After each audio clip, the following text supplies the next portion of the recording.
Sinise of CSI New York.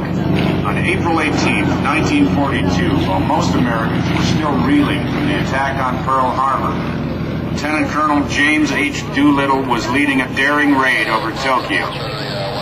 Colonel Doolittle's courageous exploit against the impenetrable Japanese mainland lifted the morale of this somber nation. Today, you can see a B-25 Mitchell bomber under the big yellow DAV flags. The disabled American veteran is keeping history alive. Kept our nation free. The DAV flight team, supported by Clarity, is proud to keep this piece of history alive. And the diamond formation, the right echelon. The airplane second from the left, looking at it right now, that is the T-6 Texan aircraft. And that's being flown today by Mr. Mike Halem. That's the onboard these aircraft, all the show airplanes. We have what they call a smoke system. Somewhere inside of that airplane, there is a fuel tank, smokable tank, call it what you may. And there's a pump, some kind of pump, engine-driven electric fuel pump, that actually pump that oil from the tank in the hot exhaust system of the airplane. And of course, when it hits that hot exhaust, it turns into smoke instantly. Water keeps some of the bunch away, which will be nice today.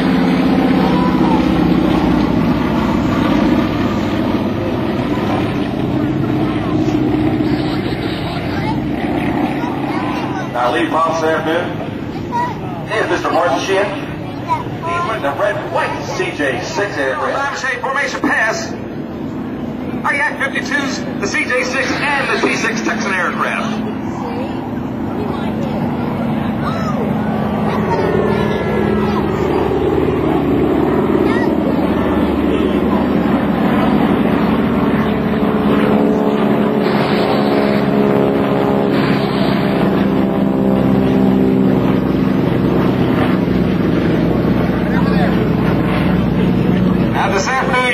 Seeing a whole bunch of precision aerobatics.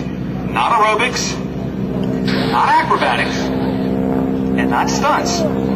This is precision aerobatics. These pilots have practiced for years and years sitting in the cockpit of their airplanes to learn how to fly the airplane to come back from perform for us this afternoon. So if you see the newspapers say stunt flying, that's not correct. They're doing precision aerobatics out here.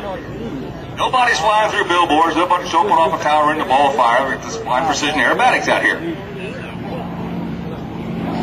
Partner, what do you guys think on that first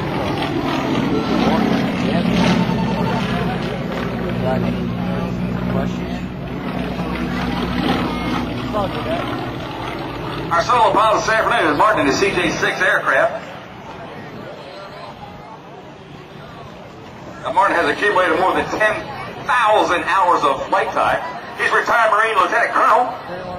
He has flown the F-4, the A-4, the Boeing 737, the 727, the 757, and the 767. Set your post.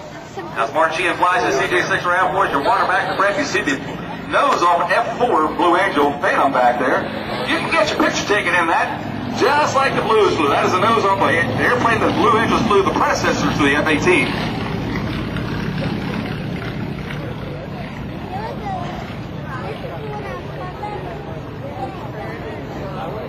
Now look, the CJ-6, that's a radial engine in front of that. It turns the wrong way. In other words, if you're sitting in the cockpit of the airplane, you know, American, it's Cessna 152, 172, maybe a Piper Comanche or something.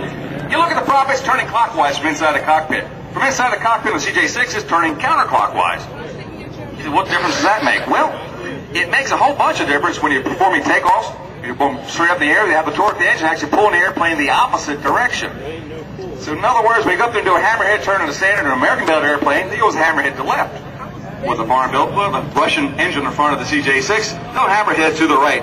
And you'll see Rob Holland doing that with his Pitts Model 12 flying later for this afternoon.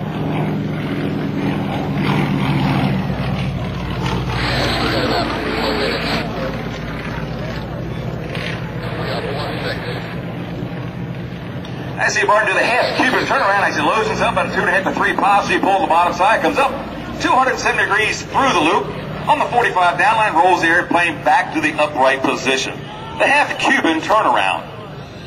Now, as far as the left-hand side of the box, if you can look at out there, you see the half, it said Cuban 8, which made by Len Tovey back in 1932, I believe that was. The first man to perform the Cuban 8 maneuver in airbag competition. Nobody had ever seen it done before, and they asked him what that was, and he was flying for the Cuban government at the time, so well, it was a Cuban 8.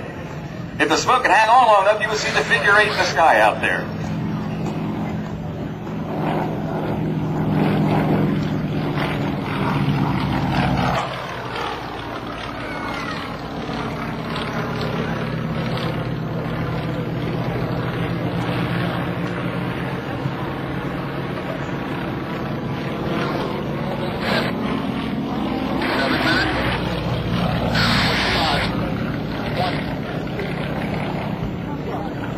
Now, folks, as we stand, sit, lie down, or spend time to spot a pod or lay back in your lawn chair, we are doing that in 1 positive G. That's 1 times the gravitational pull. Our pilots of Saipan were putting their bodies in their airplanes to excess of 7, 8, 9, maybe 10 positive Gs. When you see them take the airplane and roll it upside down to an inverted position, they start pushing forward on the stick. That's a negative G maneuver. When you're upside down and push forward on the stick, it takes all the blood in the lower part of your body and shoves it right up to your head. To the right there, the 3 ships. The Yak 52 said the T6 on the right hand side to be a readjoin.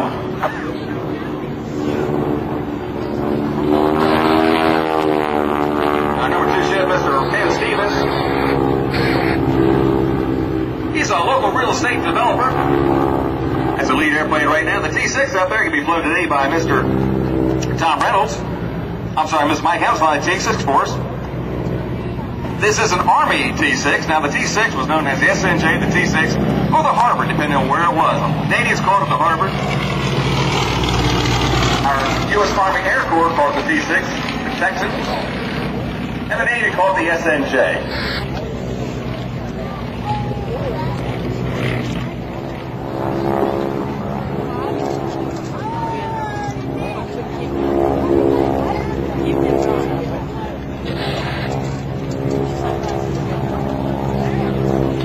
Now, we, being the Millville Army Airport right here, we own 5-mile radius from this airport, 5 nautical mile radius from this airport. We own that airspace right up to 15,000 feet. So if anybody flies within that cone of silence, Maxwell Spark used to call that, they're doing a mistake. Unless they're here to fly for the air show, they are at fault, and we have to violate that. So we always keep a close eye on the airplanes flying overhead to make sure they don't fly within our 5-mile nautical mile radius of the center of this airport. Now, see our 4 ships are rejoined with a formation B pass for us.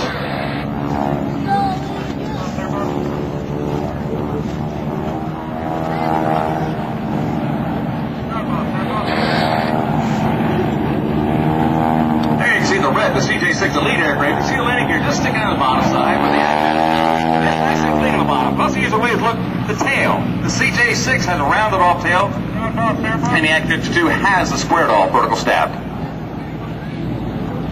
This will be their brake to landing.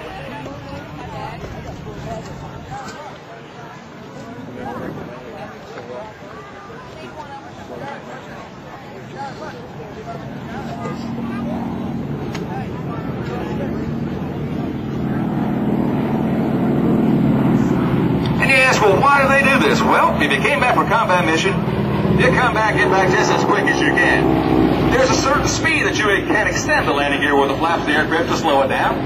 And usually you're above that speed. So you come over the airport, that's how the airport, pitch your nose up, pull hard on the stick, roll the airplane to left hand back. Now actually slows the aircraft down to that gear or flap extension speed.